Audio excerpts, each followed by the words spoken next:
Affaire Tikenja. Une journaliste de Télésud appelle à la chute du régime de Bamako. Chers abonnés, écoutez cet audio provenant d'une série d'enregistrements qui ont fuité et qui mettent en lumière le rôle trouble de Sadio Morel Kanté, journaliste, activiste, propagandiste et opératrice de déstabilisation à ses heures perdues. Allô, bonjour Chicken. Oui, c'est Sadio Morel Kanté. Sadio, bon, ta soeur journaliste, voilà. Ben, j'espère que ton numéro fonctionne parce que je n'arrive pas à t'avoir en direct ni sur WhatsApp. J'apprends que tu as été interpellé. J'espère que c'est pas vrai. J'espère que c'est pas vrai. Si c'est vrai, je te jure, je te conseillerais de quitter ce pays-là et d'aller chez nous en Côte d'Ivoire. Ça sera mieux. Voilà. Salut Sadio. J'espère que tu vas bien. Moi ça va, hein. Je suis au Canada en fait. Je suis même pas en Afrique. Donc tout va bien. C'est des trucs, des conneries qu'ils racontent sur Internet. Ok, merci beaucoup, t'inquiète. Merci, à bientôt. Ok, fais attention à toi, mais si t'arrive quoi que ce soit, tu nous alertes. On amplifie le bruit ici. Est-ce que tu comprends? Et toi, tu vas chez nous en Côte d'Ivoire jusqu'à ce que ces gens-là, ils dégagent quoi. Jusqu'à ce qu'ils vont Béou, tu quittes là-bas. Bisous à toi et bien des choses à toi. Porte-toi. Mais si tu es en France, que tu passes par Paris, tu viens, on va faire une émission. Je suis sur Télésud. On pourra faire une émission. Tu vas évoquer toute ton actualité et tout ça, quoi. Tiens-moi au courant en tout cas. Fais-moi signe si tu es à Paris. Comme ça, je programme sur le champ une émission avec toi. Ça fait très longtemps qu'on n'a pas partagé le même micro. Ça me fera plaisir. Bien des choses à ta famille et bisous. Comme vous l'avez entendu, Sadio Morel Kanté recommande à Tikenja de fuir le Mali pour trouver refuge en Côte d'Ivoire, entre guillemets notre pays, affirme-t-elle, s'il a des problèmes avec les autorités maliennes. Elle lui garantit que le pays du tyran Ouattara est le seul endroit où il pourra trouver sécurité et protection jusqu'à la chute de ceux qu'elle appelle avec mépris, et je la cite, ces gens-là, c'est-à-dire les autorités de transition au Mali. Parlons d'abord de Tikenja Fakoly, avant de nous intéresser davantage à cette hystérique du journalisme. Tikenja Fakoly, de son vrai nom Doumbia Moussa, fils de Doumbia Gbeleban Vassiriki, son père, et de Doumbia Mariam, sa mère, est né le 23 juin 1968 à Odiéné. Il est originaire de Gbeleban, la ville dont serait originaire la mère d'Alassane Ouattara. Pendant les années d'opposition de celui-ci, Doumbia Moussa, alias Tikenja, a entièrement soutenu ce dernier. Ne sont-ils pas frères de Gbeleban? Tous ses premiers albums étaient consacrés à la défense de la cause de son frère Alassane Ouattara. Dans ses chansons, il était d'une rare virulence contre les différents régimes qui se sont succédés en Côte d'Ivoire. Sa virulence a cessé nette lorsqu'Alassane Dramane Ouattara a pris le pouvoir en Côte d'Ivoire. Il est devenu doux comme un agneau. Lui, qui s'était érigé en pourfendeur de la France-Afrique et qui réclamait de toutes ses forces le départ de l'armée française d'Afrique, n'a vu aucun inconvénient à ce que cette même armée française intervienne dans la bataille électorale opposant Alassane Ouattara à Laurent Gbagbo et contribue militairement à installer le despote Ouattara au pouvoir par la force de ses canons et les bombardements de ses avions de chasse. En récompense de son soutien durant toutes ces années, Alassane Ouattara a demandé à Tikenja ce qu'il souhaitait. Ce dernier a exprimé le souhait que son grand frère, Doumbia Alassane, dit Etoukan, devienne le député de Gbeleban. Aussitôt demandé, aussitôt accordé. Le despote des lagunes a interdit à quiconque de confronter Doumbia Alassane à Gbeleban, de telle sorte que ce dernier a été élu sans adversaire. Depuis cette date, il est député de Gbeleban sans discontinuer et sans avoir jamais affronté un rival. Tikenja n'a jamais critiqué Alassane Ouattara, si ce n'est du bout des lèvres. Lorsqu'il avait osé critiquer la décision du vieux Grigou d'installer un Sénat en Côte d'Ivoire, il a été réprimandé et est rapidement revenu dans les rangs. On ne l'a plus jamais entendu critiquer son frère de Gbeleban. Quant à Sadio Morel Kanté, elle n'est pas inconnue du microcosme politico-médiatique. Elle est née à Brazzaville le 7 juillet 1968 d'un père malien et d'une mère sénégalaise. Elle se revendique de nationalité congolaise car elle a grandi à Brazzaville. Elle est devenue journaliste, mais pas n'importe quelle journaliste. Une journaliste qui s'est donnée pour mission de faire chuter le régime de Denis Sassou Nguesso par tous les moyens. L'Association de défense des journalistes, Reporters sans frontières, la présente ainsi sur sa page. Sadio Kanté Morel, ancienne de l'agence britannique Reuters, est connue pour être particulièrement virulente et critique à l'égard du gouvernement. Vous avez bien lu.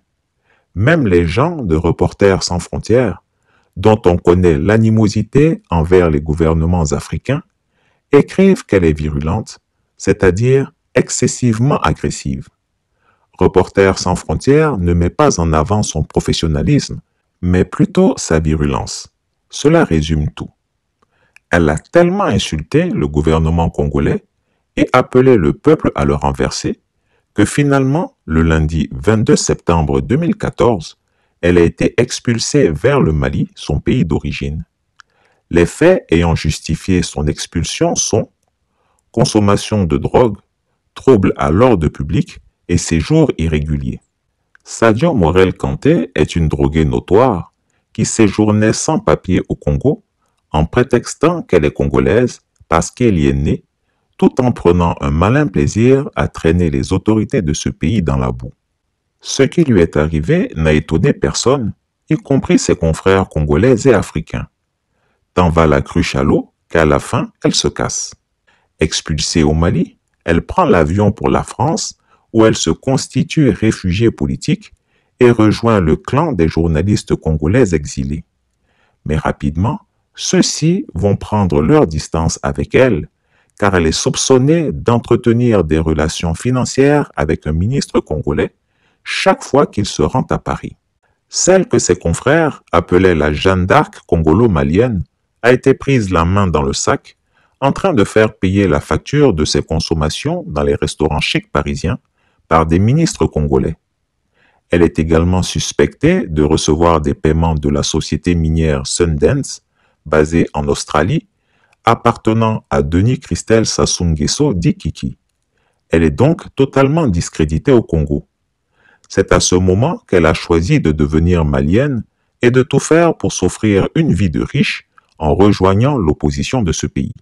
Ainsi, en mai 2024, elle a rejoint le gouvernement malien en exil de Mohamed Chérif Koné, où elle a été nommée vice-première ministre, ministre de la Communication et porte-parole du gouvernement. Elle est donc la ministre de la Communication du gouvernement de sédition opposé au gouvernement de transition.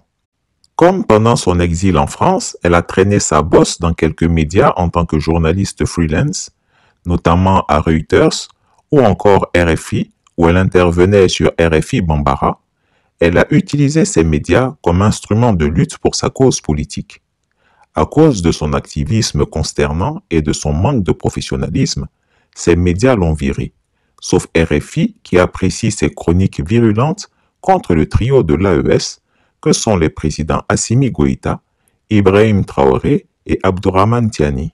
C'est donc à Télésud qu'elle a posé ses valises.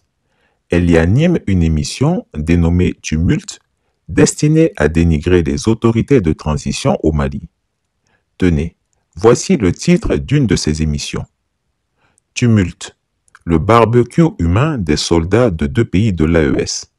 Nous parlerons entre autres du barbecue humain monté par certains soldats d'Assimi au Mali et de Traoré au Faso. Alors, lorsque cette harpie, ce monstre à corps de vautour et à tête de femme, appelle Tikenja au téléphone, elle ne s'inquiète pas pour la sécurité de ce dernier. Elle lui propose une émission qui lui servirait de prétexte pour injurier le gouvernement malien qu'elle rêve de remplacer par ses copains afin qu'eux aussi gouvernent ce pays. Et si par sa faute, Tikenja était arrêté par les autorités maliennes, ce serait du pain béni pour elle. Elle saisirait cette occasion pour faire une autre émission afin d'injurier les autorités maliennes et crier à la dictature féroce au Mali. Elle dit, et je la cite, « Notre pays, la Côte d'Ivoire ». Mais elle n'est pas ivoirienne.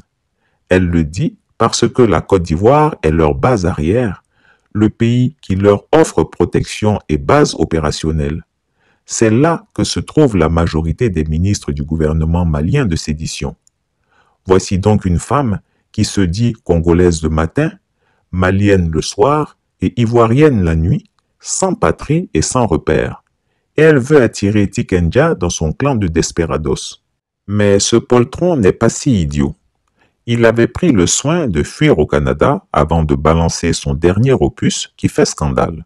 Se posant dans une posture victimaire qui transparaît bien dans sa voix, il se réjouit que l'on s'inquiète pour lui, tout en démentant qu'il lui soit arrivé quelque chose au Mali. Tikenja, dont l'album polémique aurait été financé à hauteur de 2 millions d'euros par le Quai d'Orsay, via un plaidoyer d'Alassane Ouattara, s'est mis à l'abri pour longtemps. On ignore s'il reviendra au Mali, mais il est sûr de pouvoir revenir en Côte d'Ivoire, où l'attend son grand frère de Béléban, qu'il a toujours su soigneusement éviter d'égratigner. Au Burkina aujourd'hui, les militaires pensent que pour gagner la guerre, il faut aussi que les espaces de liberté se rétrécissent. Ça, c'est pas normal. Moi, je suis contre ça et je condamne ça. Il faut laisser le peuple s'exprimer. Parce que si vous laissez une personne s'exprimer, elle ne peut pas fomenter autre chose, elle ne peut pas penser à autre chose. Si elle dit ce qu'elle a sur le cœur, si elle dit ce qu'elle pense, alors elle ne peut pas aller dans un coup ou dans un complot contre vous. La clandestinité, par exemple. Voilà, la clandestinité, voilà. Mais si vous l'empêchez de parler, vous lui dites, bon, voilà, c'est cette période-là, on ne peut pas parler. C'est pourquoi je condamne même les actes, le fait que des activistes soient arrêtés au Mali, les rasbages, les bennes, le cerveau, etc. Partout dans ce pays-là, que ce soit au Burkina, au Mali ou au Niger, des gens qui sont arrêtés parce qu'ils se sont exprimés, je condamne. Ceux qui s'expriment sur l'état du pays, sur le comportement des dirigeants, sur la gouvernance, je pense qu'il faut pas les arrêter, il faut les laisser s'exprimer.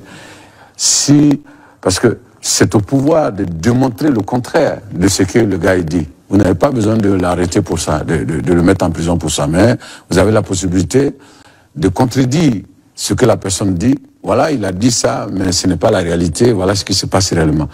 Mais aller le mettre en prison parce qu'il s'est simplement exprimé, je pense que c'est quelque chose en tout cas, c'est quelque chose que je condamne. Les incompétents se cachent souvent derrière des mots. Ils emploient les termes de démocratie, de liberté, sans se rendre compte de quoi il s'agit. Camarades, la démocratie est un état d'esprit, autant que la jeunesse est un état d'esprit. C'est soi-disant démocrate, mais regardez le monde. Comment est-ce qu'on peut vouloir imposer la démocratie en tuant des millions de personnes? C'est de la dictature, ça, ce n'est pas de la démocratie. Ça ne s'impose pas. Ceux-là qui se disent démocrates, mais regardez, nous avons vu des scènes où on a empêché des gens de rentrer dans des assemblées. On a vu des scènes où des forces ont débarqué dans des assemblées pour obliger les députés à prendre des textes. On a vu des scènes plus terribles que ça, où les gens tuent leurs manifestants, mais eux, ils s'appellent démocrates et nous, on nous appelle donc des putschistes.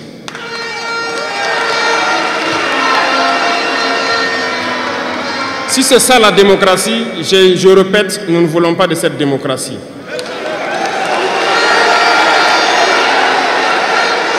Et quand vous voyez souvent les incompétents, ils ne cherchent pas à savoir quelle est la signification du mot démocratie en réalité. Ils s'accrochent juste à la définition qui lui a donné l'impérialisme et il se met à parler de démocratie sans réellement connaître le fondement. Ça, c'est de l'incompétence. Il faut chercher à connaître, avoir la connaissance, regarder le monde pour redéfinir la démocratie telle que nous le voulons en Afrique.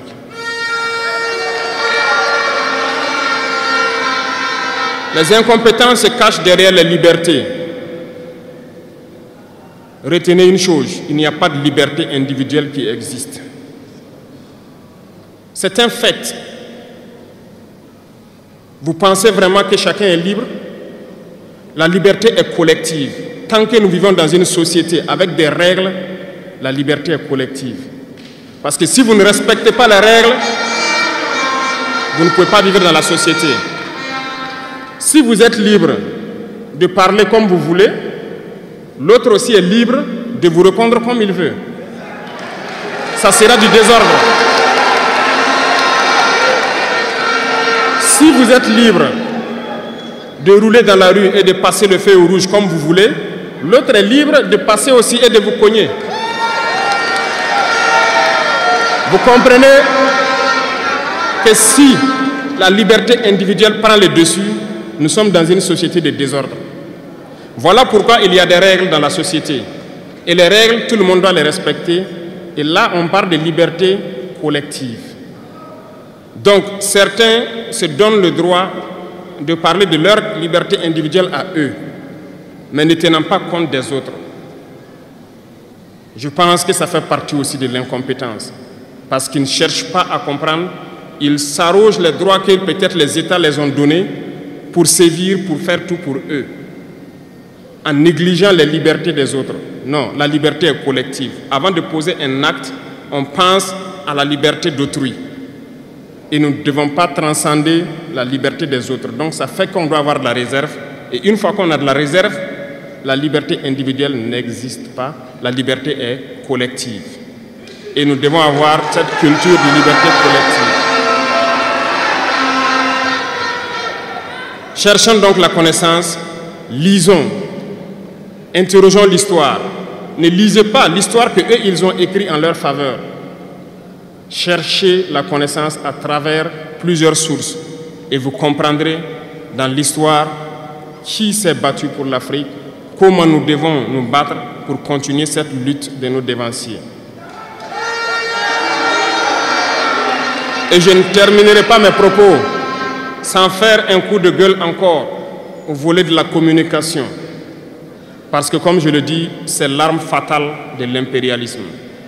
Et vous jeunes, vous devez tout faire pour savoir distinguer le vrai du faux. Nous continuerons à démonter les mensonges des médias impérialistes qui essaient de toujours créer des soucis en Afrique. Parce que ces médias, par leur bouche, ils peuvent vous rendre un roi demain. Par leur bouche, ils peuvent vous faire quitter de votre position de roi et vous rendre un piètre esclave demain. Faites attention.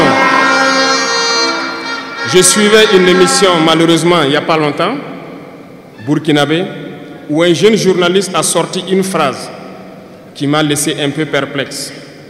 Il parlait de la Corée du Nord. Et le journaliste a dit, mais il meurt de faim en Corée du Nord. A-t-il pris le soin d'aller en Corée du Nord enquêter pour voir vraiment s'il meurt de faim? L'idée que les médias impérialistes ont vendu de la Corée du Nord est plus développée que beaucoup de pays européens.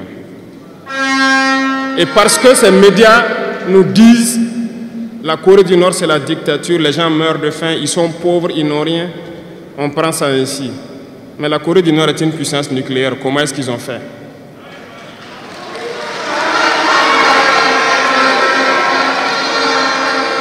Faisons attention à la communication. Il ne faut pas suivre de manière aveugle ces médias menteurs qui ne cherchent qu'à diviser l'Afrique. C'est logique, ils se battent pour les intérêts de leur peuple. Et l'intérêt de leur peuple, c'est que l'Afrique soit divisée. Alors, jeunesse du Burkina, jeunesse d'Afrique, il faut qu'on s'unisse. Il faut bannir la lâcheté, il faut bannir l'incompétence, il faut bannir la traîtrise et tous les vices dans nos sociétés. Chris Yapi ne ment pas. Retrouvez Chris Yapi sur ses deux chaînes YouTube, sa chaîne Dailymotion, Instagram et VK.